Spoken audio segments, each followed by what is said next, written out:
Dear students, ഇന്ന് നമ്മൾ സ്ക്വയറിനെ കുറിച്ചാണ് നോക്കാൻ പോണത്. നമുക്കറിയാം 1 മുതൽ 25 വരെ അല്ലെങ്കിൽ 30 വരെയുള്ള സ്ക്വയർ സാധാരണ കുട്ടികൾ അറിഞ്ഞിരിക്കണം എന്നുള്ളതാണ്. കാരണം പ്രോബ്ലംസൊക്കെ വരാവുന്നിടത്ത് നമുക്ക് ഈസി ആയിട്ട് കാൽക്കുലേഷനെ കുറിച്ചൊന്നും ആലോചിക്കാണ്ട് പെട്ടെന്ന് ചെയ്യണമെന്നുള്ളത് ബൈഹാർട്ടായിട്ട് പഠിക്കണം. എന്നാലും 1 തൊട്ട് 10 വരെയുള്ള അത് കുട്ടികൾ സാധാരണ കാണാപ്പടം പഠിക്കാറുണ്ട്. സാധാരണ 1 സ്ക്വയർ, 1 2 സ്ക്വയർ, 4 3 സ്ക്വയർ, 9 അങ്ങനെ 9 സ്ക്വയർ 81, 10 സ്ക്വയർ 100. ഇവിടത്തോളം കുട്ടികൾക്ക് വലിയ കുഴപ്പമൊന്നും ഉണ്ടാകാറില്ല. അത് ബൈഹാർട്ട് പഠിക്കാറുണ്ട്. പക്ഷേ 11 തൊട്ട് 20 വരെയുള്ളതാണ് ഇപ്പം നമ്മൾ നോക്കണം. അത് പലപ്പോഴും കുട്ടികൾക്കത് തെറ്റാറുണ്ട്. അത് മാത്രമല്ല, നമ്മളിപ്പോൾ പഠിക്കാൻ പോകണം മെത്തേഡെന്ന് ചെയ്ത് കഴിഞ്ഞിട്ടുണ്ടെങ്കിൽ നമ്മൾ തെറ്റിക്കഴിഞ്ഞാൽ അറിയുന്നുള്ളതാണ്. പക്ഷേ ബൈഹാർട്ടായിട്ട് പഠിക്കണത് പലപ്പോഴും തെറ്റിക്കഴിഞ്ഞാൽ പോലും അറിയില്ല. അപ്പോൾ അത് കാരണം ഇപ്പം പഠിക്കാൻ പോകണം മെത്തേഡ് നിങ്ങൾ സ്വീകരിക്കുകയാണെങ്കിൽ നിങ്ങൾക്ക് എന്താ പറയുക, സ്ക്വയറിങ് ഈസി ആയിട്ട് വരും. അത് നമ്മൾ 11 തൊട്ട് തുടങ്ങാം. 11 നിങ്ങൾക്ക് അറിയാം. 11 എന്നുള്ള 121 എന്നറിയാം.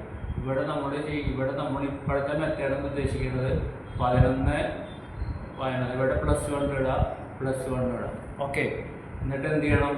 നോക്കി ഈ 2 വണ്ണുകളിൽ 1 നമ്മൾ മൾട്ടിപ്ലൈ ചെയ്യണം. അപ്പോൾ 1 × 1 1.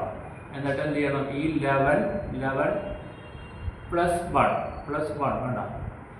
അപ്പോൾ 1 12 കേട്ടോ, ആൻസറായി അല്ലേ? ഇങ്ങനെ കിട്ടണം. അപ്പോൾ അതേപോലെ തന്നെ 13 ×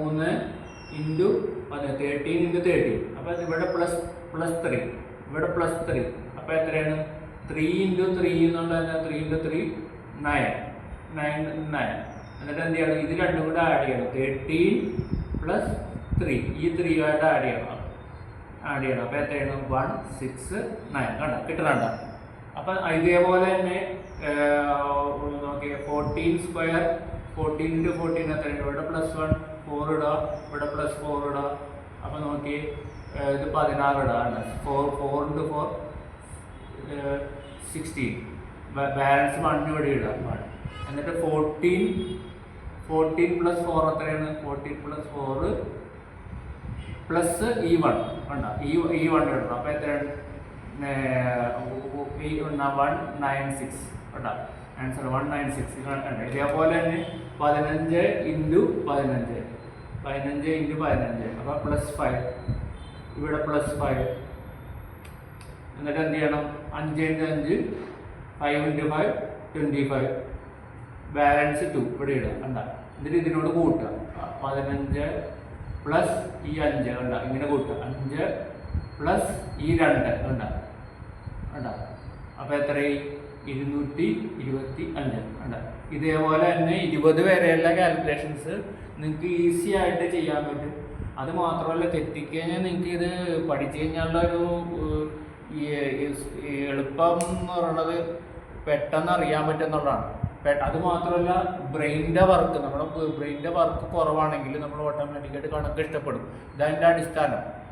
എന്തുകൊണ്ടാണ് കണക്ക് ഇഷ്ടപ്പെടാത്ത കുട്ടികൾക്ക്? ബ്രെയിനിൻ്റെ വർക്ക് ലോഡ് കൂടുന്നു. വർക്ക് ലോഡ് കൂടാൻ നേരത്ത് ഓട്ടോമാറ്റിക്കായിട്ട് അത് ബുദ്ധിമുട്ടായിട്ടൊന്ന് ബോറിങ് ആകുന്നതുകൊണ്ടാണ് അത് ഇപ്പോൾ പറ്റാണ്ട് തന്നെ. ഈ ഒരു മെത്തേഡ് സ്വീകരിക്കുകയാണെങ്കിൽ നിങ്ങൾക്ക് ഇത് ചെയ്യാൻ പറ്റും. എല്ലാവർക്കും ചെയ്യാൻ പറ്റട്ടെ എന്ന് ആശംസിക്കുന്നു.